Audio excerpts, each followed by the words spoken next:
next step for us is to create a material. So I'll quickly go ahead and send off a live render. So if I'm going to shift select all of this and then right click live render.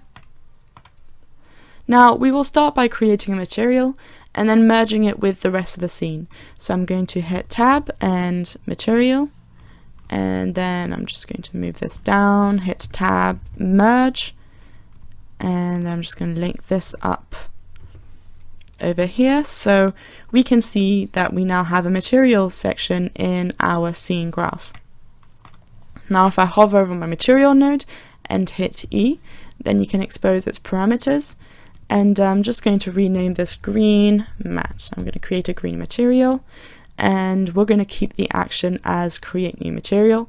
But if you're curious about this, then you can hit this question mark icon and it will give you an explanation of what each action does.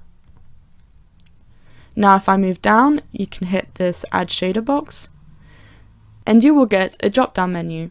So now we're using 3D lights, so we have a 3D light section, but if you have any other renderer plugins set up, those will also appear in this drop down menu. So we're going to go ahead and select DL surface shader, and this will appear in the parameters, and you'll be able to select your material by hitting this little arrow. And I'm going to create a DL principled material. So this is 3D Light's interpretation of the Disney's principled BRDF. So once I select this, you'll be able to expand this material's parameters. So if I go ahead and edit the base color, then you can double click on this color box and a window palette will open. Now I already know the values I want to set, so if I double click on this and then type in the values I want, so I'm just going to hit these values, 0.4, 0.8, 0.3, and I'm just going to change the roughness to 0.7, so increase that, and then we're going to leave the rest, so keep it quite basic. Now the beauty of materials in Katana is that you can bring in another type of shader. So we're going to create, we're going to hit this box, add shader, and create a Hydra surface shader. And this will appear below, and then you can bring in a Katana constant. Now if I middle mouse button drag this color box onto this one, it'll copy over the parameters. So right now we have our material, but it's not linking up with the geometry. So we're going to create a material assign node. So I'm going to hit tab and material assign.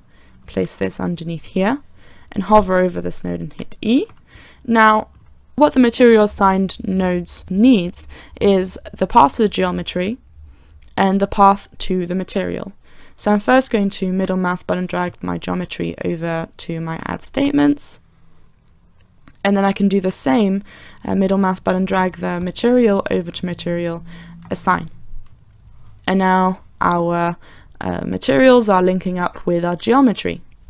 Another way in which you can link in the material over to this section is by shift middle mouse button drag our material node and then place this over here, so it will create a reference, so a more dynamic connection to the material assign node.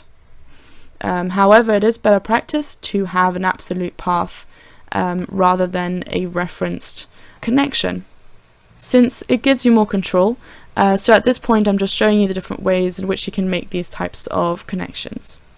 Now you'll see in the monitor and in the Hydra viewer our material is now assigned, but we are still missing lights. So that will be our next step in the following video.